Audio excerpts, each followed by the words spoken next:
Lord God, thank you so much for giving us this time together. Bless us as we look at your word. In the name of Christ we pray. Amen. Amen. Amen. All right. Where is she? Over here. Come here. Marcy went out, so she wants to go. Come here. Okay, we're in Numbers. And by the way, we are coming to the conclusion of this. So we'll talk about it next week. Think about what you want to do. If you want to do, because if you don't, that's okay.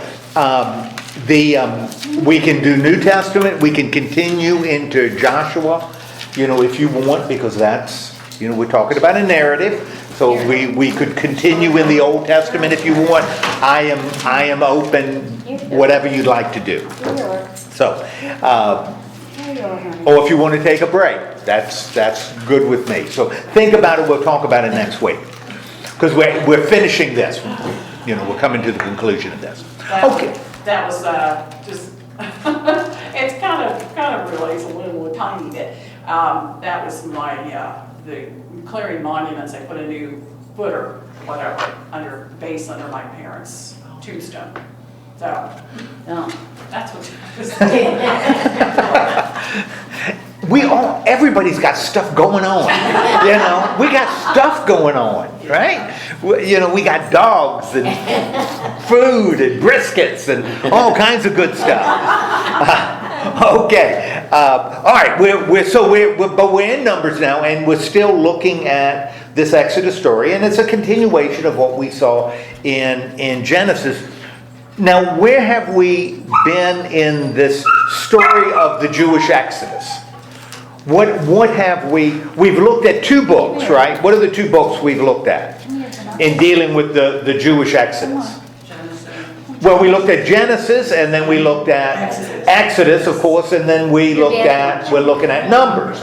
Okay, why aren't we looking at Leviticus? Yeah. Good question. Yeah. Van wants to know, why aren't we looking at Leviticus? The answer is, All about law. it's all law. What we're doing is we're looking at the narrative, the story, because what the redactor, the one who's compiled all this stuff, what he's done, and this is really cool, is he's worked the law into the story, which means as people read it later, because he's writing it not for the people here. I mean, he's not a reporter writing stuff down. He's writing this narrative for people later. What he's doing is he's integrating the law into this story about the liberation or the exodus of the people of Israel from Egypt into the promised land, which connects the law to something that they can see as part of their story. So the law isn't external to who they are. The law is integral to who they are. It's part of their history, their shared story. And he does that with Leviticus, by putting Leviticus as a self-contained book with no narrative in it at all. That's why you put Leviticus right after Genesis. Not that in some kind of historical sense, Leviticus follows Genesis or it follows Exodus. Instead, it becomes part of the narrative. It fits into that narrative. And he does the same thing with Deuteronomy, the fifth law. That's part of the law. And there's really no narrative in Deuteronomy. It's just a different set of laws. In Deuteronomy, probably written a different time than what we see the law, certainly in Leviticus, and the law in Numbers, offered in Exodus and Numbers. Okay, so what he does is really kind of cool in a very literary sense. He's putting the law as part of the Jewish history, part of their shared narrative. But we're just looking at the narrative, because the law is not all that important for us, because the context has changed. All context has changed. Okay, so I'm just going to say the law is boring to read. Well, it's boring to read, and we were talking about it in Sunday school on Sunday. How do you handle the law? What do you do with the law? And it's important to recognize the law is given in a historical context. So when there's a prohibition against shellfish, that's not, I don't think that was ever intended Jews can't eat shellfish. That was never intended to be eternal law that we follow because God said it, therefore you just got to do it. Doesn't make sense now, but you got to do it. Well, it makes a lot of sense when you don't have refrigeration. Makes a lot of sense. Doesn't make a whole lot of sense now. Cities of refuge, that you set up cities so if you accidentally kill someone, or if you intentionally, you can go to a city and the nephew of the person you killed intentionally or accident can't kill you in that city. Instead, you could have a trial. Well, we're not going to set up Chicago as a city of refuge. That doesn't make any sense. We got a different we live in a different world now, so you don't need them. So I don't know if God were here now, whether he'd say, well, you got to have those cities that really don't serve a purpose in the 21st century. And I think that's taking the law seriously. You got to look at it as it was something given in context, and how do we apply it now? How do we claim it now? Okay, so anyway, we're looking at this narrative, and what have we seen in Genesis and in Exodus and Numbers? We've got what's the beginning of Exodus as a story? They're leaving. Okay, they leave. That's all we need to know. They leave Egypt. Now there is a holiday though that's specified, or really a meal that's specified. And what's the meal that becomes? Passover becomes kind of crucial that the people of Israel are going to take with them. So they leave Egypt, and that's sort of a self-contained story. What's been going on as they've been moving in the wilderness? What are some of the things that have been important as they've journeyed through the wilderness? Food. Okay, food has been an issue. Water. Water's been an issue. We're going to see water again today. Meat. We've seen that twice because the redactor is taking stories, sometimes the same story, but coming from different sources and shaping it into one. So we've had two stories about meat. We've got water. We're going to see another water story today, and what we're looking at. So, and how have the people responded? All of these have been issues. How have the people of Israel responded to these issues? Complain. Okay, they have complained a lot. And why would the writer, the one who was writing this story for people living later, why would he spend so much time emphasizing that the people of Israel complain? I mean, he's writing it to Jews much later, right? You would think, as he writes about their forefathers, he would be describing them as maybe terrific people. No, God's people. God has called them. God has liberated. Portray them as great. And the leaders, portraying them as great. These are wonderful. Well, why do you think he's almost gone out of his way? I mean, he spent a whole lot more time talking about them in particular situations. If they face a problem, the people default. What's their default?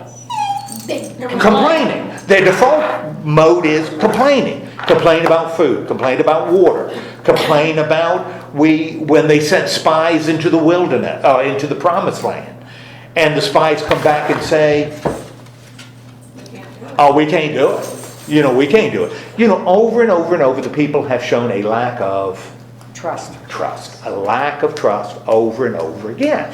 Why do you think the writer emphasizes that? Because, like I said, I could see why he wouldn't emphasize it, why he would say, these are your forefathers. Think how noble they are. Why? We do the same thing today. We still complain. Well, we do complain. How might that be related to what he's choosing to include in his story?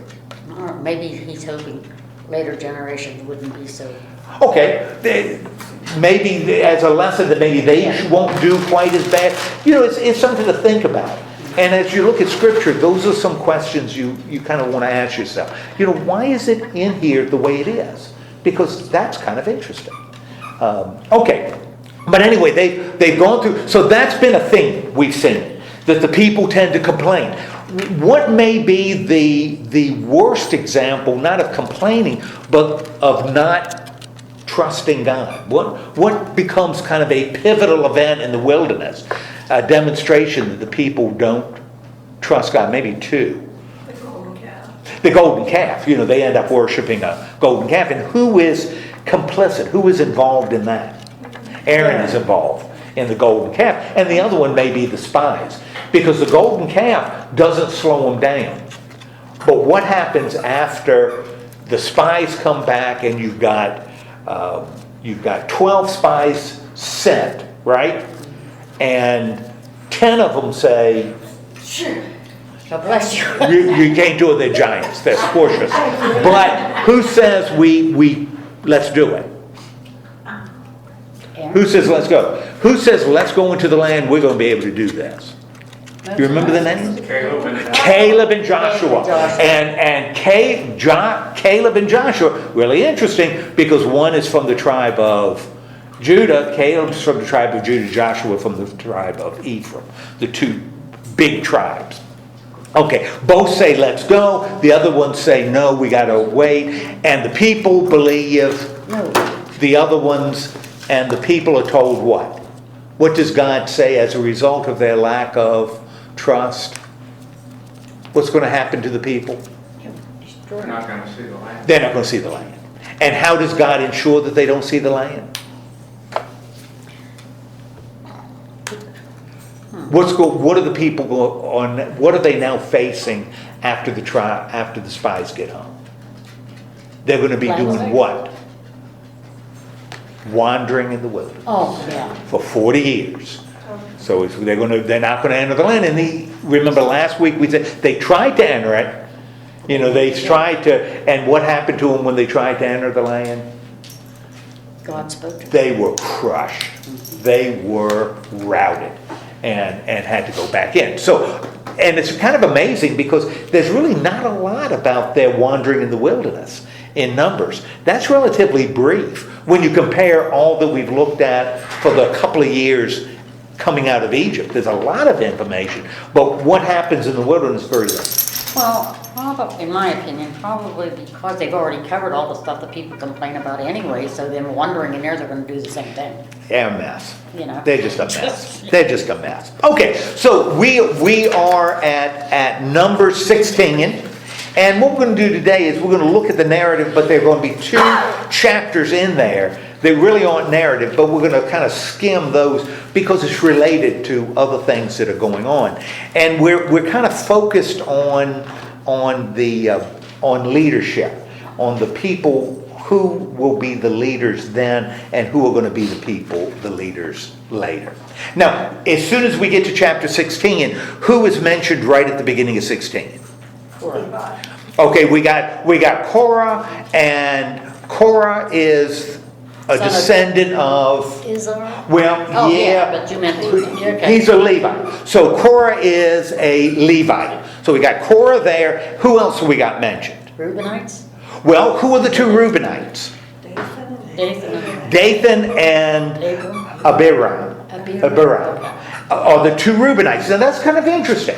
Now, what's the significance of Korah being a Levite? He's insolent. Okay, well he is. But the fact that he's a Levite, why might that be significant? Because remember, this story is in here for a reason. The writer is putting this in not just as nice to know information. There's a reason he's putting this. Well, what do we know about Levites? They're the priests. Okay, good. The Levites, well, when you say priest, you got to kind of put parentheses around it, or quotation marks. Because they aren't priests, but Levites have been given a job, right?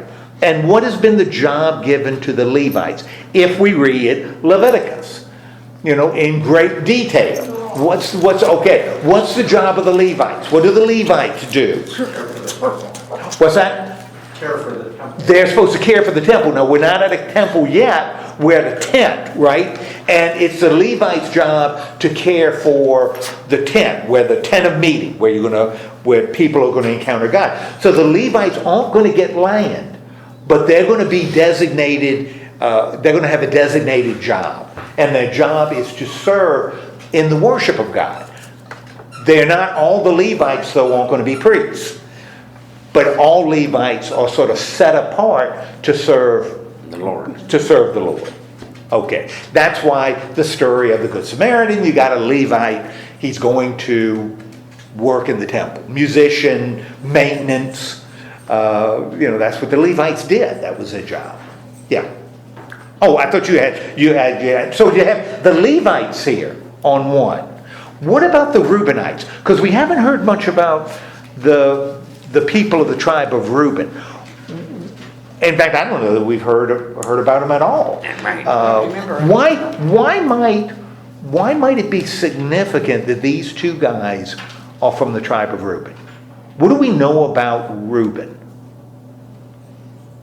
Other than the fact that he invented a heck of a sandwich. Yeah. Discussed it not too long ago. Well, You remember who Reuben was? Well, who was Reuben? First one. He was the firstborn of, who was his daddy? Abraham. Not Abraham. Who was Reuben's dad? Isaac? Wasn't Isaac. Jacob. Jacob. Yeah. we'll get there. Kind of working on that multiple choice test. But D was none of the above. But yeah, he was the firstborn of Jacob. Now, being the firstborn of Jacob, and remember in Genesis, because that becomes an issue. If he's the firstborn, then Reuben should be. He should have the birthright. He should have the birthright. He should have the inheritance because he's the firstborn. And it's not like Ishmael. Reuben is the firstborn of Leah, which is Jacob's wife. So he should be the firstborn. Now we saw the story in Genesis, if you remember, and if you don't, about Reuben, that he kind of fooled around with some of his dad's concubines, which, as a son, I'm the eldest son. I know you can't do that. That's a wrong thing to do. And so Reuben got into trouble for that. And the suggestion was he kind of lost his place in line because of that. But he's still the firstborn, which would mean the tribe of Reuben should be right up here. And certainly higher than, the sons of Joseph, which Ephraim was one of them, and certainly above Judah, because Judah's it's no great shake in the line. Reuben should be the highest. So it's kind one that you've got the Levite. One is a Levite, from the tribe that serves the Lord, and the other one is from a tribe that should be the one that carries the promise, should be the dominant tribe, just if you look at family structure. One religious, one political. And I think that's kind of what we've got. So, and especially when you look at what they both do. What do all three of them do? The Korah and the other two. Defy the Lord. They don't want to trust Moses. Okay, they don't want to trust Moses anymore. In fact, what do they do as a threesome? They rebel and stand off. They Well, don't listen. Yeah, they confront him, right? Yeah. They confront Moses. And why do they confront him? What do they say when they confront Moses? He's went too far. You've gone too far. And is it just Moses they confront? No, they confront Moses and Aaron. Now that's going to be really important because Aaron plays a bigger role here than Moses. So they confront Moses and Aaron and they say, you've gone too far. What's the problem? How do they say you've gone too far? Oh, saying that everybody was holy. Okay, everybody is holy. Therefore, what is the problem? If everybody's, how have Moses and Aaron How to gone set too far? themselves above. Okay, that they're putting themselves above. They put themselves above everybody else. Now, why would Korah? How would Korah be able to justify that claim that everybody here is holy, and yet you're putting yourselves up as better? Why would Korah be in a position to justify what he just said? He's one of the head priests, like the. Okay, he's from the tribe of Levi. If the Levites are set apart, why would Aaron be more set apart? Particularly since both Aaron and Moses come from the tribe of Levi. They're both Levites. So why would you see yourself as above me? We're all from the tribe of Levi, right? And these people from Reuben are following along. Yeah, you're right. Why are certain people set above others? Now, the fact that they say that you've set yourself above, you've sort of exalted yourself, as the reader of the story, we know that's not true. How do we Yeah. know that's not true? Because of what goes on in the movie. Well, what goes on later, what has happened before that tells us that this isn't true? He prays for those who, ask God to Well, forgive that's them. right, and he does that a lot here. What else? If you remember, and it was just one verse, in Numbers, the writer says Moses was more humble than any human who ever lived. That's what the writer, and we saw it in Numbers. So the writer has already told us that exalting yourself is not a problem that Moses has. Because he tells us that, we need to believe the writer. So what they're saying is in contradiction to what we already know. What does Moses do as he's facing this confrontation? Fell face down. Okay, he falls face down, which is a sign of what? Respect. Respect and humility, right? So it's kind of going against what Korah accused him of, right? And what does he say to Korah and all his company? He says in the morning the Lord will show who belongs to him and who is holy. The Lord's going to show. Who is holy and Who is holy and who's not. Who should be in charge, right? And who shouldn't. Now, why is this really important now, even at the beginning, for the writer to communicate this to people much later living in the land?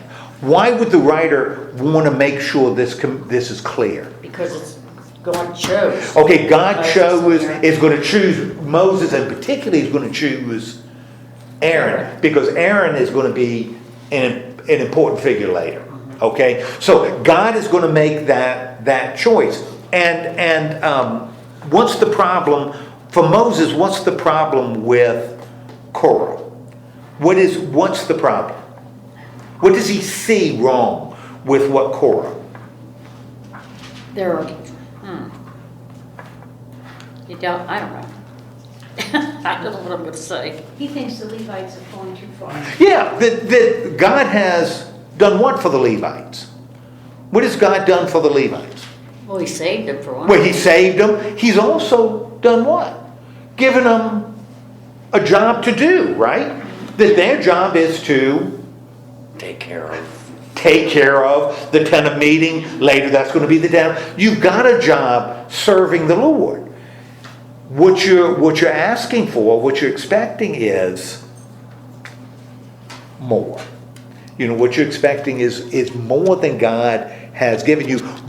But it's not going to be me telling you that. It's going to be The Lord telling me. the Lord is going to tell you that. You want to be priests, not just caretakers. not just caretakers. Now, why is this a really an important lesson for the writer to convey later? What is the writer doing by writing down this conversation to people who are living much later in an age where you do have a temple? That the Lord's in charge. Okay, showing that the Lord's in charge. What else is he showing? Again, to people much later. What is the writer doing? Now, he's writing it to people who are worshiping at a temple, right? I mean, that's why so they're not in a tent of meetings. When he's writing it to people at the temple, do you still have Levites at the temple? Yes, you still have Levites. You have priests in the temple? Sure, Yes. you have to have priests at the temple. What is the writer doing through this story? He's setting up a standard. He's setting up a standard. That is exactly right. He's setting up a standard that explains why they do What a Christian should do. Yeah, what they do. Exactly. Why is it done this way? Why do you have Levites and why do you have priests? Why are the priests different than the Levites? Well, let me tell you why. It comes back to this story. And who's going to be in charge of setting the standards for Levites and priests? Who's going to be in charge? God. God's going to be in charge. God's going to be in charge. You know, okay, not human beings. So what does Moses do now? That's all the Korah and the Levites, right? Now Moses turns to the descendants of Reuben. Okay, and what do they say? They're not going. Okay, they're not going. You know, they're not going to go. And what are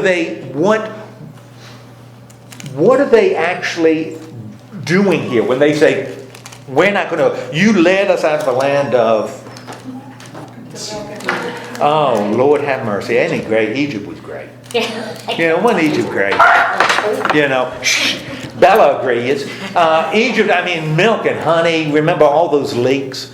I mean, it was a place. It was a place. And Honey and onions, huh? so they aren't going to come. In essence, what are they doing with Moses to Moses? To show him that he's not in charge. Okay, he's not in charge. Who's in charge? God's in charge. Well, we know God's in charge. What They're about they're in charge? Yeah. You know, they're in charge. We're not going to listen to you anymore. And we know that Moses is serving what role? As a leader. Is a leader, but why is he a leader? Because God. Because God called it. Moses is the one that's standing between the people and God. And these descendants of Levi or Reuben say, No, he's not. we're not going to follow you anymore. So in a sense, this is what you would call now, they are conducting a mutiny or a coup. They are trying to overthrow Moses. And they are going to take charge. They are now going to be in control. How does Moses react? He throws down and prays to the Lord to forgive them. Okay. He is, well, his initial reaction is what? He's angry. Okay, he is really angry. In fact, he says to the Lord, okay, don't accept. Pay no attention to anything they offer. You know, because Moses, and again, we're talking about a story written later, for people later. If the Levite story, the story of Korah, is about why the temple is the way it is, why worship is the way it is, what does this deal with the Reubenites? What is the writer establishing in this story of the Reubenites? Conflict. Well, a conflict, and who's going to be, like, politically in charge? You know, why later will the tribe of Judah be the dominant one and not the tribe of Reuben? Oh, Political. Why is the eldest tribe that comes from the eldest son, why is that not the tribe? Why is it Judah? Well, this is it. You know, this is it. Okay, so we get this little Reuben, you know, inclusion. What does Moses, we're back to Korah. What does Moses say to Korah? Now, he's on, listen, it isn't enough for you to... And we've seen this kind of thing, and we'll see it in the future. Again, what's the situation? What does Moses say to Korah? He's going to take her in front of God. Okay, remember, I'm going to take you in front of God. And God's going to make the decision whether you're right and all of you should be priests, or whether I'm right and Aaron will be priest. Because Moses' role is a little bit different. Okay, Aaron is, so what Moses wants them to do is what? What does he say to do? What does he tell Korah to do? Go to the tent. Okay, go to the tent, and I want you to get 250 people. And what should those 250 people have? What should they have? Yeah, what should they carry? Because they're not coming in empty-handed. Those little things. Okay, little sensors, right? Sensors, yeah. Okay, and what are they going to do with their sensors? Fill them up with... Okay, they're going to burn them, because that's what you do, right? And this is going to be, so you got 250 there, right? And you've got, who else is going to have a sensor? All of them. Well, all 250 is, who else? That's on one side. These are all the people of Korah. Who else is going to be there? Dathan and... Aaron. Aaron's going to be there. And what is Aaron going to have? Okay, he's going to have his sensor, and this is how God is going to make his determination. This is how you're going to be able to see that. Okay. And what does, what do they end up as? So they bring that, what do they end up doing in front of the people? As this gathering at the tent, what do Aaron and Moses do? Again, They fell face. they fell face down. And what do they say? Be angry with everyone, well, one. Okay, so what, and this is kind of important, what are they doing? And we've seen Moses do this before, right? What's happening when Moses and Aaron fall on the face and say, look, it's one guy. He's the problem. Don't take out to the Lord. Don't get angry at everybody. It's just this One person. one guy that's the problem. So what are Moses and Aaron doing when they say that to the Lord? Letting the Lord take over. Well, letting the Lord certainly take over. What else are they doing? You're right. What are they doing for the people? Because they're concerned the Lord's going to do what? Hurt them. What are they going to do? They're going to wipe them all out, right? They're really concerned. And has the Lord considered wiping them out before? Yeah, boy, like all the time. He said, and what has Moses done repeatedly? Prayed. Please don't do that. Don't do that. Remember your covenant. Don't do that. That wouldn't be right. Don't do that. The Egyptians will mock you. Don't do that. Now, Did you say the Egyptians are mafia? will mock you. Oh, Will mock you. Mafia. Because that's what he said. Yeah, they're not sorry. like the mafia. They're not like the mafia. The mafia come later. Yeah, they come a little late. Okay, but thank you. Now people in Ghana will wonder, what the heck? What the heck? All right, so we've got, Moses has interceded, right? Has taken that prayer and God has relented, right? Kind of interesting. Who's got his face down on the ground now? We got Moses, right? And Aaron. And Aaron is interceding. Now that's kind of interesting because we've had Moses interceding before, but now we've got Moses and Aaron. Geez, as I look at this would seem to be giving Aaron some authority that maybe Aaron hasn't had. And we know what Aaron's going to become. What is Aaron? He's going to become a leader. He's going to be a leader in what role? Priest. As priest. He's going to be the priest. Okay? And his son, Eleazar. So Aaron is now playing the same role Moses is playing as interceding with God, right? And what is the Lord's message to the congregation? Because the Lord, the congregation is complaining, right? They're siding with Korah. What's his message to the congregation? Move back from the temple. You got to move back. You got to move back from who? The wicked. Who is the wicked? Korah. You got to move back from him and yeah. You got to move back from these Levite and Reubenite leaders. You got to move back for them, right? And why are the people going to need to move back from these leaders? Punished. God's going to punish, so God is responding to the intercession. That's pretty good to know. Later, when you go to a priest and a priest intercedes for you, God listened to Aaron, God's going to listen to a priest now, right? So this is kind of reinforcing their authority later. God's going to punish the ones who are responsible, right? And how does he punish the ones who are responsible? He wipes them out. How does he wipe them out? He kills them. He does, but he kills them in an interesting way. The earth opens up, right? That's right, and swallows them alive. And they are taken directly to Hell. well, doesn't where are they taken directly? Sheol. Now that's interesting because for the Jews, Sheol has stepped back. The Jews and the people who are reading this, not the law, but the people at this time, but people later. They had a different view of heaven, of the future life. The Jews did not believe. Well, one, Sadducees didn't believe in any life after death, but the Jews that believed in life after death, and it's grounded in the prophets, didn't believe there was a separation between body and soul. I've shared this before. Jews didn't believe that. They believed the body and soul were Together. different, but together. Therefore, you couldn't have a soul without a body, any more than you could have a body without a soul.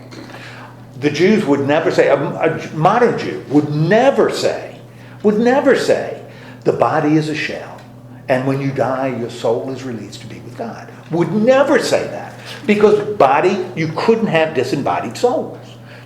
Souls needed bodies to function, to live. You had to have that. So there are no ghosts. Jews didn't see ghosts, spirits floating around, and they didn't have zombies. You couldn't, because the two were together. And that's why the Jews that believed in life after death, some kind of life after death, believed in the resurrection of the dead. And at the resurrection of the dead, body and soul Are united. are raised. Right, body and soul are raised together. And that's why resurrection is such a power. That's why it is so important in the New Testament. Resurrection of Jesus, for Paul, wasn't just this great miracle. Resurrection marked the beginning of a process in which we will all be a part. In other words, the resurrection of the dead has started. And that's the only chance you have of afterlife. There was no spiritual afterlife for the Jews. The only afterlife you could have was a physical resurrection into a new heaven and a new earth, a recreation. The idea of souls and bodies being separate, that's good Greek philosophy, that's Platonic philosophy. That's what the Platonists believed. And that's fine. But the Jews didn't. And so Sheol, though, was when you died, there was a place of, not hell, because it wasn't a place of punishment.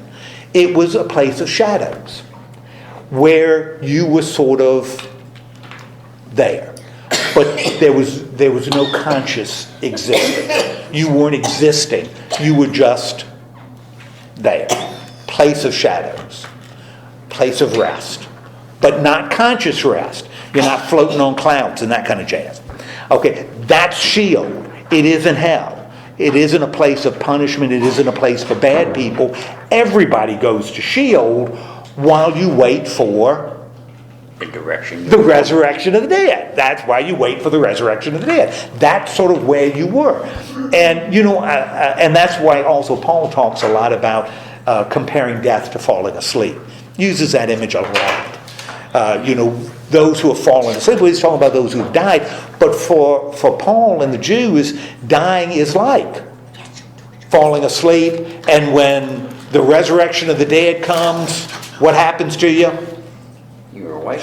Boom, you get awoken. You wake up. And bang, new existence. And I really had a hard time getting my mind around that until I had surgery and went under anesthesia, because when you sleep, you're aware. Last night I had crazy dreams.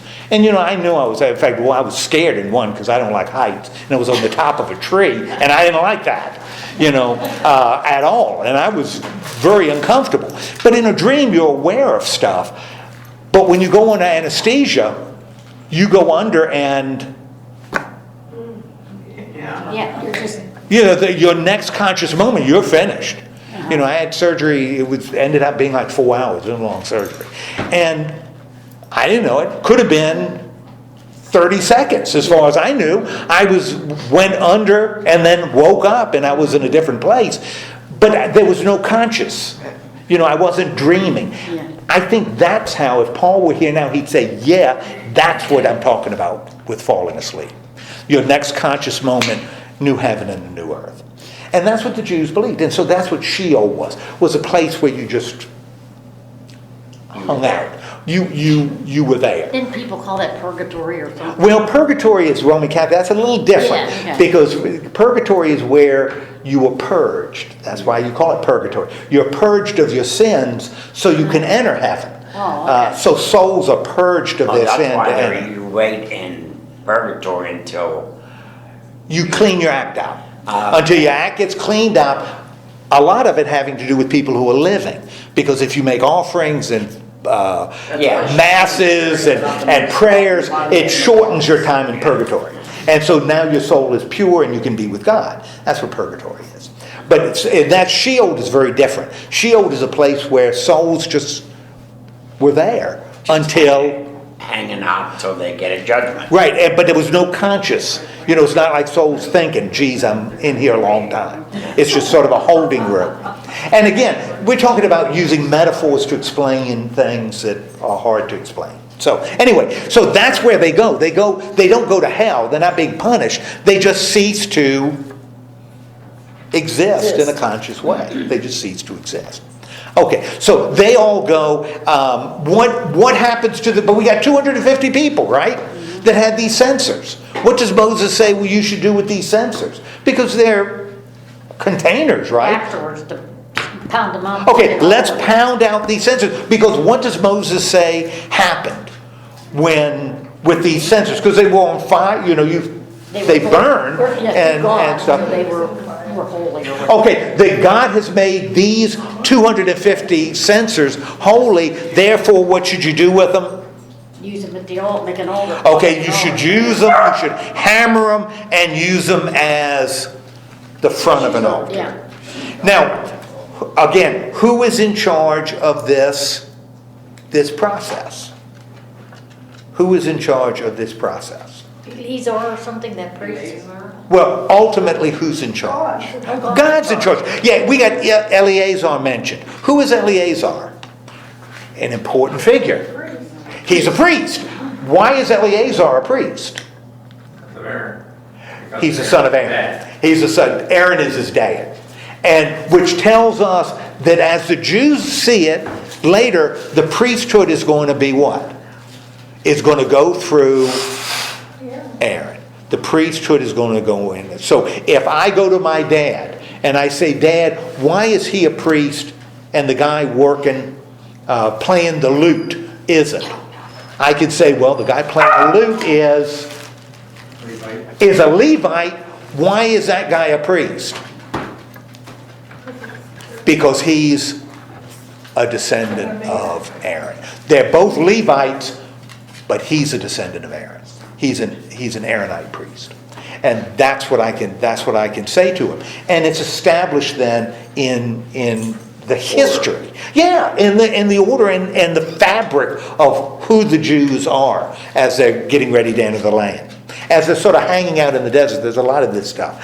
Now, what happens the next day? Which is amazing. The next day, all of this occurs, right? What happens the next day? The people are still now the people are doing what? They are rebelling, right? And who do they blame for what happened? Of course, who do they blame? They blame Moses and Aaron. And what does the Lord tell Moses? Get away from the assembly. Get away. Put down an end to them. Because bad things are going to happen. What's God going to do?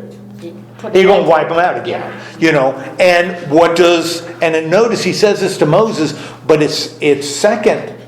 It's a third person plural. They put their face to the ground. And so who is the they?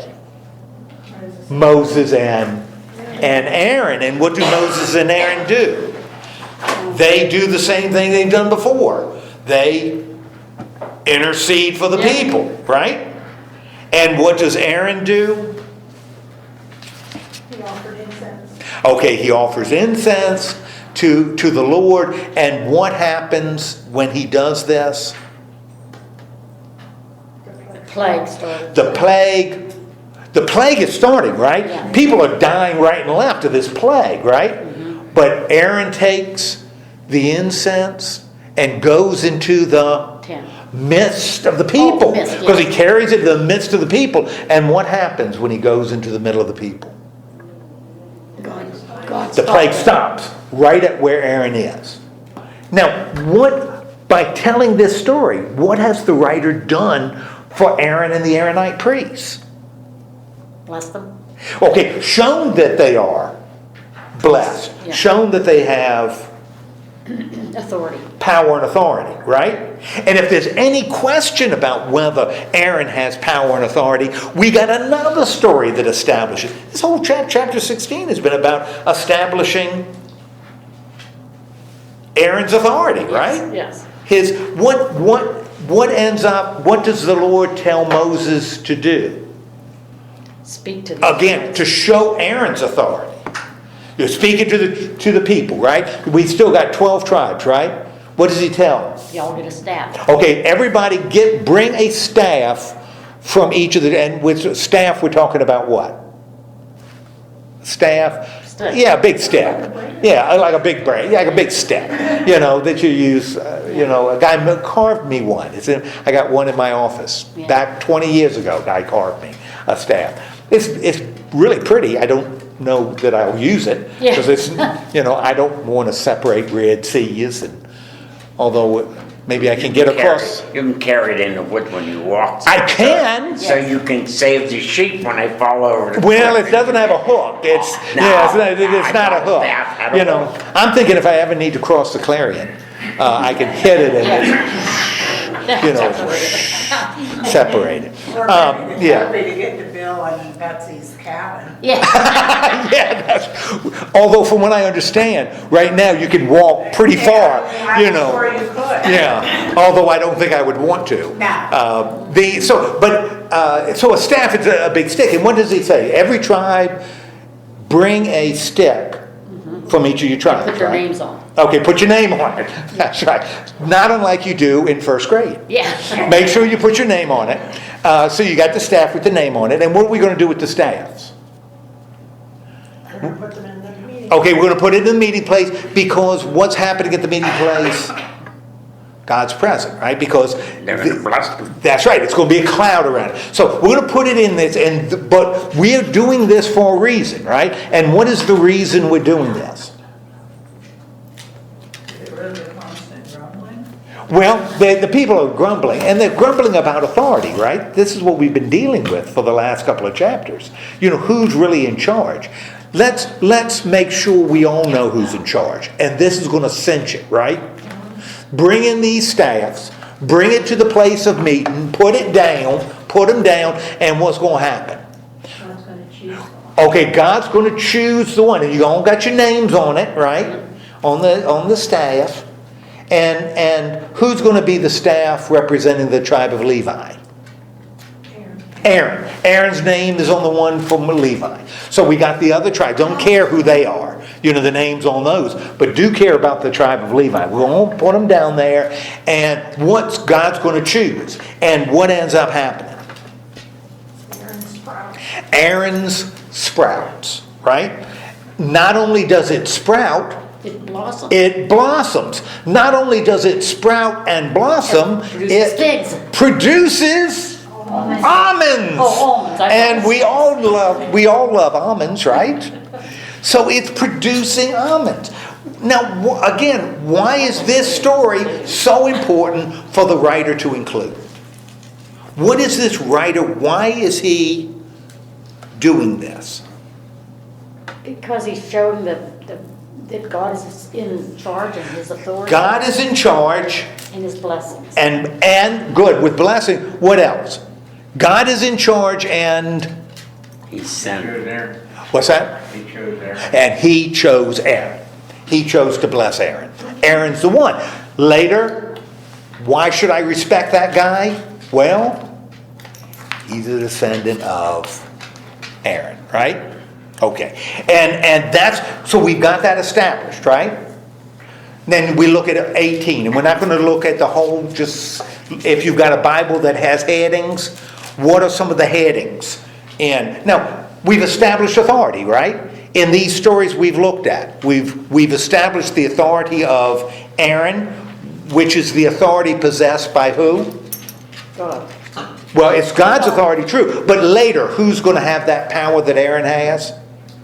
Priests. So, established Aaron and the priests, and he's also established the role, the Levites, great. He's established Levites and priests, right? And when we look at chapter 18, what does chapter 18 deal with? Duties of the Duties of who? Priests and Levites. Okay, so we've got, again, this is really, really cool because what the writer is doing is he's integrating these laws into the narrative itself. I mean, there's no reason why this particular chapter 18, should be here. I mean, it's sort of independent, right? But the redactor has chosen to put it here right after the narrative establishes the role of priests and Levites, right? Now, the priests, so it's jobs that the priests and the Levites are supposed to do. What else is established in there? offering. The offering, which becomes really important. And what's this deal with the offering? It's to be presented to the Lord. Okay, it's presented to the Lord, which is great. Every Jew is presenting things to the Lord. That's a lot of stuff, right? Especially since it's already been established that they should offer what? Remember, because of the Exodus, what were the Jews expected to offer to the Lord? Firstborn. So there's a lot of stuff coming in, right? Being offered to the Lord. If everybody's offering firstborn, you got a lot of things. And you got a lot of stuff. What are you going to do with all this stuff?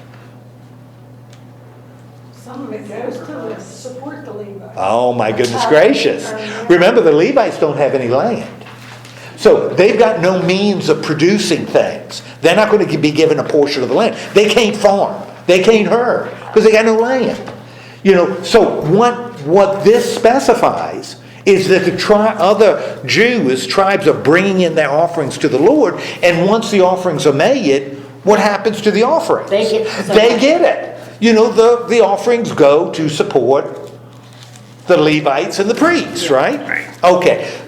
Specifying. So what you have is, right here, is terms of call.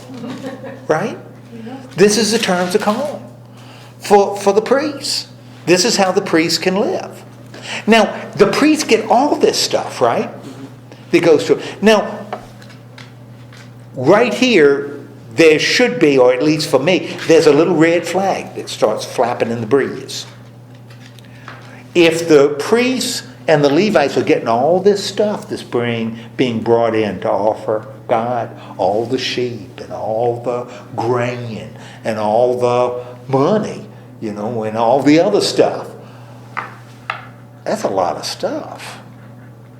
What is, and all of that's going to the priests and the Levites. What's the potential problem? There's a lot of problem with graft. The possibility that, now if somebody is really hungry, you feel free. I hear somebody's stomach growling. Oh, it's belly. Oh. Because when at first I thought it was mine at first, and I thought, wow, because I've got some cheese. I could give you Coco's cheese. Debbie says I do that too, but I don't know. I don't believe her. So the graft is going to be a real problem, and we see that sort of in the New Testament. So, but this is establishing again in the law how exactly you support, but he's integrating it into the narrative. Okay, when you go to chapter 19, what's going on in chapter 19? We'd do the same thing with that. What's happening? Cleaning. Okay, we got this cleansing thing. And again, there's no reason for it to be here. I mean, you could put this in Leviticus. That would be a natural. Leviticus is sort of like a book of order. You could put that book of worship. You could put that here, but it isn't. It's integrated into the story. What's the deal with cleaning? It's a red heifer. It's about this red heifer, and what are you doing with the red heifer? Okay, you're burning it up, and what are you doing with this red heifer? What's left after you burn up this red heifer? You get ashes. Okay, and the ashes are mixed with water, and you use it for cleansing, and there are specified times. it's kind of a detailed thing, right? On how to make this sacrifice and how you can use it to clean it. It also mentions something that you shouldn't do that will automatically make you unclean. What according to what it says here will automatically make a person unclean? Touching a corpse is going to make you unclean. Okay, and therefore there's a cleansing process for that. Now, God is then claiming if we look at 18 and 19, what is God claiming authority over? By integrating this into the story, what is God doing with respect to what's happening for the Jews? Who's in control of this? Why do the Jews do what they do? Why do they worship the way they worship? If I'm a Jewish person, why do I believe we worship this way? Or if I'm a Jewish person, because, and the law is from, who is the source of the law? God. God is the source of the law. We do what we do because God says. So this is established in God's hands. Also, and I've said this to different, maybe I haven't said it to you, I believe the Gospel of Luke is the most sophisticated Jewish gospel we've got. Far more than Matthew. Most people say Matthew, but I think it's Luke. Because this lurks behind the story of the Good Samaritan. This is lurking.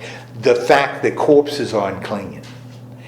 That would be particularly important for a Levite or a priest. And if you think about the Good Samaritan, and the Samaritan is there by the road, I think that would resonate to Jews. I don't think it mean anything to Gentiles. I don't think Gentiles care. Or if you're not a Jew living around Jerusalem, you wouldn't care because you don't know. But for a Jew that's that's knowledgeable about temple worship in the Old Testament, man, that Good Samaritan, there's a good reason why that Levite and priest doesn't come over to help the Samaritan. Why don't they come and help the Samaritan?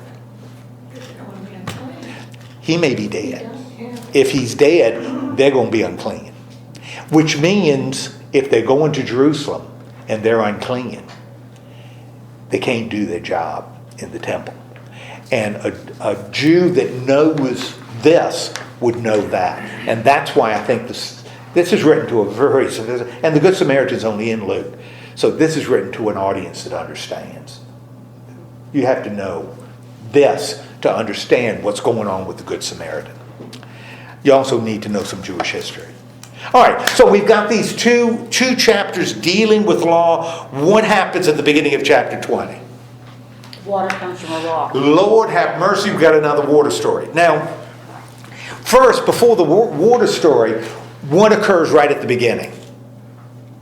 They arrived at the desert. Okay, they're at the desert of Zin. Now, we've seen the desert of Zin before. So we just file it away. But what happens in the desert of Zin? Sounds like something from Dr. Miriam Seuss. died. Miriam Died. dies. Who is Miriam? Aaron and Moses' sister. She dies, which means what about Miriam? What do we know about Miriam? If she dies in the wilderness of Zin. She did it on purpose. She never sees the promised land. She never sees the promised land. In fact, Moses isn't going to see the promised land. Aaron's not going to see the promised land. They're not going to see Moses will see it. They won't enter it. Didn't God tell Moses that he would Well, never enter? Wait. Yeah, we're on that. We're at the threshold of that. Because they're in the wilderness of Zin, and the people, of course, are... What? What are the people? Complaining. They're complaining because that's what the Jewish people do, right? And what are they complaining about? No water. They have no water. And why is that a problem? Because they're in the desert. Because they're in the desert and they don't have water for themselves and they don't have water for their livestock and everything. Now, when you hear this, are you experiencing deja vu? Yeah. You're gonna go get your staff. Yeah, I'm gonna go. Yeah. Yeah, we've had a similar story, right? Way back in Exodus 17, before the law, before Mount Sinai, we had the same thing.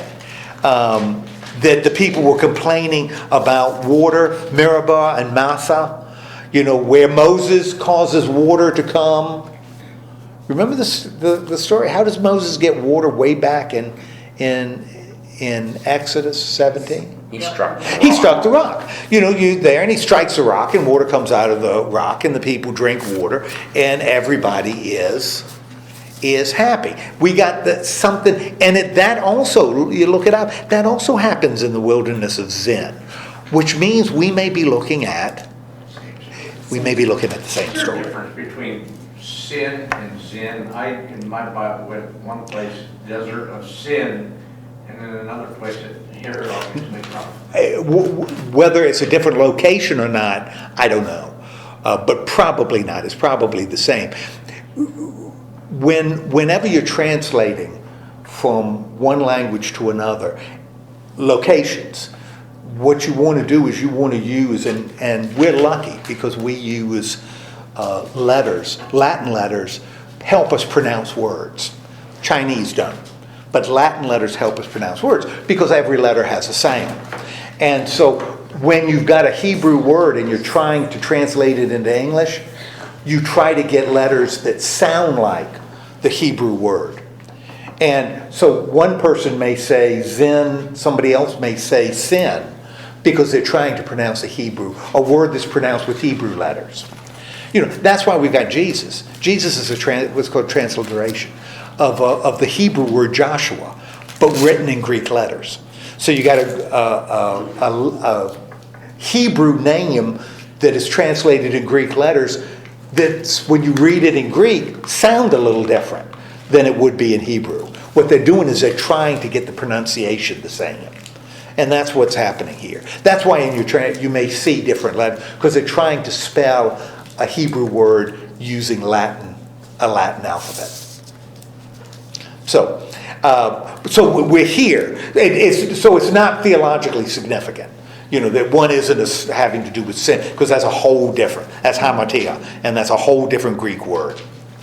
And so we don't worry. That wouldn't be appropriate. Okay, so they're there. What the people are grumbling. What does Moses end up doing? What ends up happening? What does God tell Moses to do? Well, what exactly does the Lord tell Moses to do? What exactly does it say? Okay, they're quarreling, right? They're all quarreling. What does the Lord say to Moses? Because again, falls on his face, intervening. He and Aaron, because now they do it as tandem. What does the Lord tell Moses to do? You take a staff, right? Yeah, take a staff, and then what? Assemble it together. Okay, gather the people. You got your staff. Gather the people, and it's you and your brother Aaron. So they're now working together. And what should you do in front of the people? You got your staff. What do? You speak to the rock, right? Yes. And what will happen when you speak to the Pour rock? out water. Okay, water will come out, right? And there'll be water for everybody there. Okay, so that's what God says to Moses to do. Take your staff, command the rock, you'll get water. All right. What do Moses and Aaron do? Gather the people, right? Get all the people together. And then what does Moses say? What Moses says. Yeah. Listen, you rebels, must we bring you water out of this rock? Yeah, now did God tell him to say that? No. So Moses is ad-libbing. He isn't saying what God told him to say, right? Okay. And then what does Moses do? He takes his staff and he does what? He swallops the rock twice. And what happened? Water comes out. Now, did God tell Moses to strike the rock? No. God did not tell Moses to strike the rock. God did not tell Moses to call the people rebels. And he didn't say to tell them Moses, the water's coming from the rock, and he didn't tell him, beat the rock. But that, in a way, it's just, in a way, when it kind of seems unfair. Moses went through all this of what he's done, and he didn't listen one time, and Okay? How does God respond? I don't know, I'm gonna get there. Let me He see. told him he won't see the land. Yeah, that's it, yeah. He won't get to go. What's the He wants to see the promise, He is not going to see. promised land. He is not going to see the land. He's not going to see. Actually, he's not going to. Enter. He's not going to enter the land because he does end up seeing the land. Yeah. But he doesn't enter the land. What's the problem with what Moses does? Why is that a problem? Because he didn't trust God enough. He didn't do what God Told him.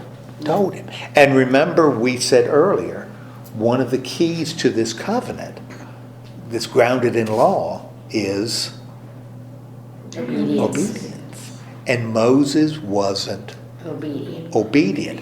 Now, why would the writer of the redactor, the one who pulls this together, why would he include this? Or, if this is a separate story or if this is the same story that's being reshaped slightly, why would he want to include this? Because you have to trust the Lord. You gotta trust. And no matter who you are. Doesn't matter who you are. That behavior has consequences. And this is, I think, what the writer is establishing here that would be communicated later. Even Moses is expected to Obey. Lord. obey and to trust. Even Moses, and if he doesn't, there are Consequences. consequences. There are consequences. And the fact that it's at Meribah that's the same place as the story in Exodus. So is this the same story? I don't know.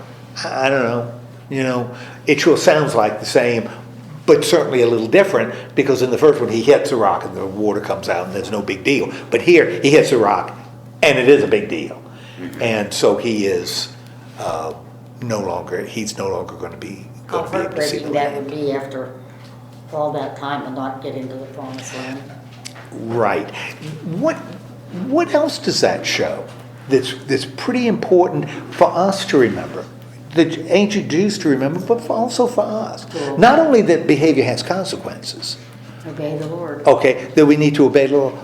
What else might be another little message I may take from that? That God says, and I'm kind of thinking based on what you just said, Shelley, based on what happens here and what God says. Have to follow his instructions to the T. Yeah, you really got to listen and you got to follow what God tells you to do. I'm thinking too, God's going to work through anybody. I mean, he doesn't need Moses to enter the promised land. The people of Israel are going to be able to do what God has called them to do, even if Moses isn't leading them. And maybe that's something, just to file away, not to think right in the front, but file away, that, maybe I'm not as important as I may think I am.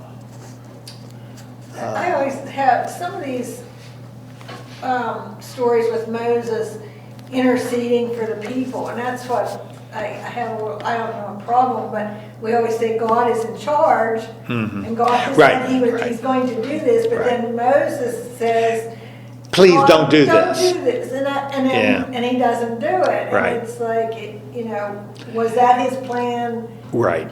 To see whether Moses would speak for the people, or because that happened. That's an 2 or 3 that's an times. excellent, because God is constantly changing his mind in here here. in this story, because good gracious, he's changing his mind all the time, because he is set on doing something, and Moses and Aaron intercede, that he changes his mind, which is very different than how God is presented, like by Paul. And does that mean God is different, has changed? Well, maybe it means that we have to sort of take these as stories that reflect not everything about God. This changing God that changes his mind. That would be pretty scary if, and Paul makes a big thing about that. If God changes his mind, we are in big trouble. We are in big trouble. Because there's no reason why God couldn't say tomorrow, man, yeah, well, this Jesus thing just hasn't worked out. I'm going to send another one. And maybe it'll work out better next time. We could be in big trouble. And so maybe these are stories that don't say everything about God, but have a sort of a more limited meaning. But Janet, I think that's an excellent question. Or could that be just something, since this is the Old Testament before Christ? Well, and then we have a problem, because that means God used to change but doesn't change anymore.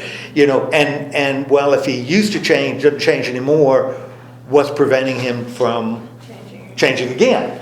So that's what maybe, but that's really a good question. God is wiping out a lot of people here. A lot of people die in numbers. Is that a good God? For little, seems like minor things. It's not like they're doing horrible things. It's just disobedience. I think that's why we need to approach it as a story. Maybe that brings that concern down a little bit, but I think that's a valid concern, and I think that's a valid question, and I think people have struggled with it. And maybe that's one of the inherent problems with trying to describe God in human language with human limitations. Maybe we can't do that very well. Okay, any questions? Do you think too that this story about the obedience to God would be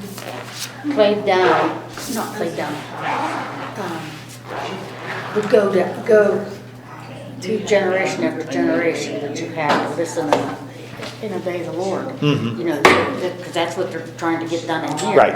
Okay, so maybe this was, I think it was supposed to be passed on. Oh, sure. Yes, absolutely. Yeah. Absolutely. And it has been. These stories were passed on and on and on and on and on until they were finally written down. And pieces of them were written. It wasn't until they were compiled when it became a book. So it was always being passed on. And they passed on through story. That's how you... Or folklore. We still do that. Yeah. When you talk about your grandfather, or you talk about stories about your grandfather. That's why I've always believed when you start thinking about yourself and what you leave future generations, and it's something I think about, it's the story that has meaning. People are always going to find out where you were born. That's not hard to find. What year you were born, what date you were born, where you went to school, who you married, the names of your kids. Those things will always be available. We'll be able to find that. You know what won't be available?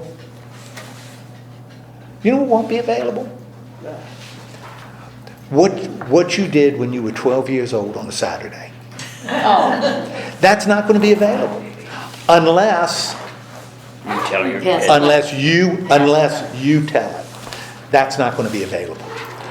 The other stuff is sometimes we focus so much attention on the stuff that's you can find is there, and we totally neglect what ancient people saw as being crucially important, and that's the story. It's the story. That's what has meaning. Because when we tell it, we make sure it has meaning. Because all stories have lessons. Every story we tell has a lesson.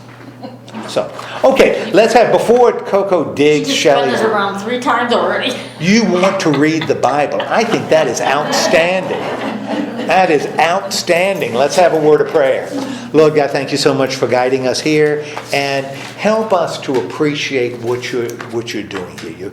You're communicating to us and to people in the future who you are, and also who we are. So help us to claim that, help us to understand that, and simply help us to trust in you. In the name of Christ we pray, amen. Amen. Well, I think you're going to be looking at 20 through 24, 2014 through 24. Okay, and then think about what you want to do next, and we'll talk about it.